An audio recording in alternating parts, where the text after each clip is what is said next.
we believe that our labor is not what? In vain in the Lord. So I'm challenged a little bit, because the truth of that idea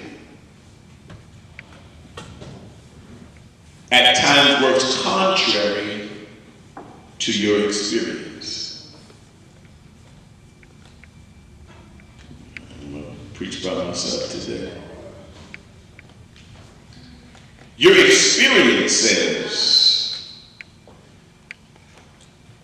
it's kind of proven itself, that there are times in which you realize, I've been wasting a lot of time. And that sometimes happens because there is a wake-up call where we begin to understand that what you thought would produce has not produced. Okay, and I believe that today my message might not be for everybody, but it might be for that minuscule few who are trying to figure out what to do when what you thought would work has not worked. Because you only have but so much time. Some of you are at a certain age where you realize you don't have time to waste. Some folk don't mind spending their life on stuff that don't work. I reached the age, some of y'all know, I'm at that 50 mark. One thing I learned is that 50 don't necessarily mean halfway. 50 is not the mid mark. 50 means you're a little bit past the mid mark. Yeah. Somewhere out there. So it means that when you get a little bit more mature, you realize you don't have time to waste. Some of you in relationships, you're at a certain place and you reach a place in your life where you say, I'm a little bit too far along in the truth to spend time in relationships that I realize are going nowhere. Amen, somebody. Some of you are at certain places in your career where you say, now I done spent a lot of time at this particular job, in this particular industry, and I'm at a place now where how much more years do I have to spend in this field or with this job or with this company before I realize that this is not actually going anywhere? All right, I'll get to somebody's lane in just a second. But some of you realize that there are times in which you start looking at the clock and you realize I'm going to have to make a move because this is not working. Okay. Let me share something with you that is very important for us to understand, and that is to understand the difference between presumption or the difference of maybe I should say it like this. It is presumptuous, and there is a presumptuous nature of proximity. Somebody say proximity. Here's what I mean when I say proximity. Proximity is very presumptuous. When I say that, I mean that sometimes we think being close to something means that we're experiencing what you thought would automatically happen when you're close to it. Proximity is very presumptuous. We have to distinguish the difference, so that there's something I want you to begin to identify. And I want you to be able to distinguish the difference between time and process. Okay? I need you to distinguish the difference between the two, because you got to understand that process is a sequence where change takes place. Process is a sequence in which change takes place. It is transformational processes. It is something where metamorphosis takes place. Process takes place in time.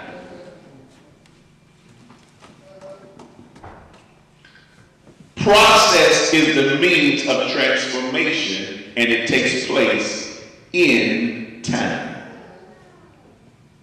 However, because process takes place in time, doesn't mean that time is process.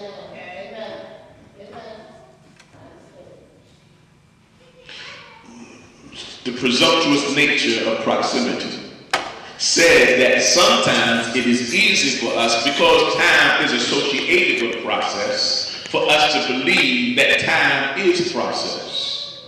And so it is easy to then assume that because time has passed, I'm going through a process. But time by itself is not process. So it is possible for you to spend time but not in process. And therefore, if you spend time, but in time you're not experiencing process, then you can spend time and realize after time nothing has taken place. All right. So you can waste time. I know you heard that if you spend time, that in the midst of time, that it will not be a waste if it is for Christ. But if you spend time that is absent of process, then you can be in a situation like I've been before. And so the best way I can describe this is to say, I have a laptop here. And this laptop I use, but it requires a battery. And so I know I need to charge it. This laptop, and some of you have been around me long enough to know, this laptop, I need to replace the battery. So what you use is a charger, but the charger should charge the battery. If not, you gotta keep it plugged in so it will work.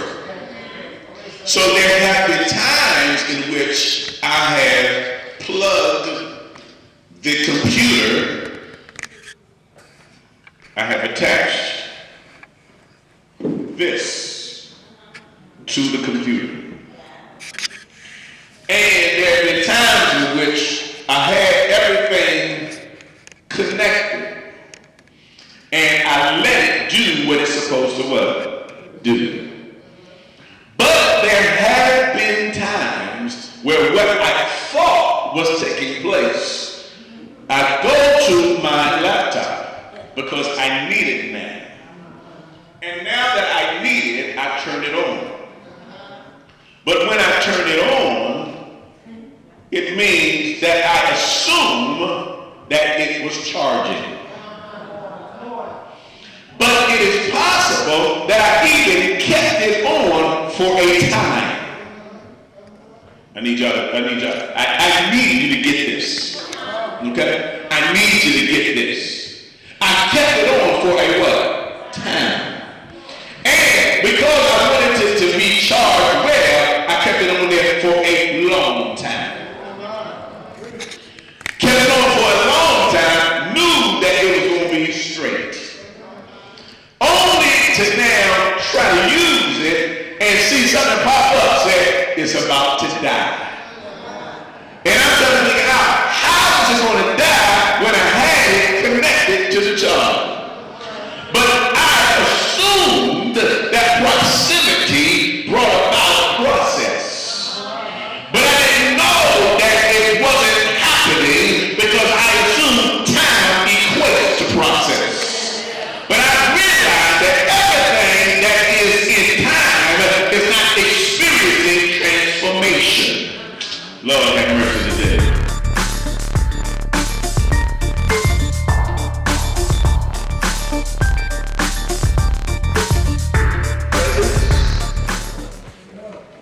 God uses pain and God uses teaching to change you. But what happens happens when they don't work? Because, like I said, there is a presumption of proximity. Some of you think that because you've been connected to presence, because you've experienced pain, and because you've been taught, it's working. But some of you have gotten into experiences where you realize things still don't work. My desire is that the word today will show you how to get things to work that haven't worked, because there's nothing wrong with presence. There's nothing wrong with pain. And there's nothing wrong with teaching. But there might be something that needs to be clicked so that what's already taking place will work. Can y'all bear with me? Yeah. All right. And so now, let's go here to the scripture, because I believe that God would bless us as we go into this piece. Can I talk about experience for a second? I'm going to put it now in second gear. Can I go to second gear now? Yeah. Okay. So in second gear, we must deal with experience. Our experience should not be the sum total of your understanding of God. Your understanding of God should be connected to the Word, Scripture. Scripture should tell you something about who God is. In addition to Scripture, there should be reason. That means that God has given you a cabeza. God has given you a brain. God has given you a mind for reason. And God will use your reasoning, and God will use scripture, God will use experience, yes, and God will use tradition. In other words, God will use what has transpired before you got here to give you some track record to see how has God moved, so you will see how God will move today. But I want to touch on the notion of experience, and I'm getting ready to preach in just a second, but I want to touch on experience, because it is experience that is not more important than other things, but it is often the place where the rubber meets the road. In other words, here's what I'm saying, that if you have been learning things and you've been understanding things in your brain, you've come to church and you heard what the pastor said. You've heard things of what God did for somebody else. But how many of you know that often, even though you studied it, you trained it, you researched it, and you've even memorized it, but it is in your experience when you try it for yourself.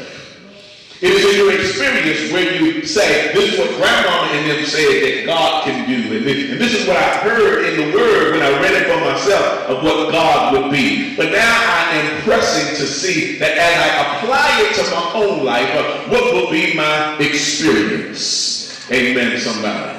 And so you got to understand that experience is often where the rubber meets the road. Well, it is in our experience where we often end up saying that after the word that I heard about, and even the things that I believed that God would do what I heard he could do. I believed that God would be what I read he would be. But now in my life is coming action time. And I'm going to do or to believe and to access what is being said. In other words, there's a word called appropriation. Somebody say appropriation. That you got to appropriate and believe it for yourself. It means that it's like when the children of Israel were in Egypt and they said that the death angel was coming, but they said if you take the blood and you put it over the doorpost, that the death angel would pass over you. So they understood that they had to apply it for it to be true for them. So some of you have applied some of the things you heard, but now there comes times in your life where you're applying what you heard God say, and you're applying how you've been raised in the Word. But how many of you, at the place of applying God's Word, sometimes find yourself saying, this stuff don't even work? That's who I came to preach to today. Because if you're ever at that place, I want to draw us into the text. Because in the text, here is what we hear God saying. And if you don't mind, I'm going to read it from the NIV. I'm going to read 2 Corinthians 3, and I'm going to start at verse 12. But I'm going to read it from the NIV version, and I need you to hear me when I read this. It says, therefore, since we have such a hope, we are very bold. We are not like Moses, who put a veil over his face to prevent the Israelites from seeing the end of what was passing away. But their minds were made dull, for this day the same veil remains when the old covenant is read. It has not been removed, because only in Christ is it taken away. Even to this day, when Moses is read, a veil covers their hearts. But whenever anyone turns to the Lord, the veil is taken away. Now the Lord is the Spirit, and where the Spirit of the Lord is, there is freedom. And we all, who with unveiled faces contemplate the Lord's glory, are being transformed into his image with ever-increasing glory, which comes from the Lord, who is the Spirit. Now, here's the truth. The truth is that proximity does not mean transformation. You can be close to God and not be affected by God. You can be close to the Word and not changed by the Word. You can be close to the power and not be affected by the power, because we're talking about experience. So it is possible for two people to be at the same place in time but be experiencing different processes. So you can be sitting next to somebody in the same church, in the same room, in the same atmosphere, and one person is touched and the other person is saying, what are you talking about? I don't know what you're talking about. I didn't feel nothing.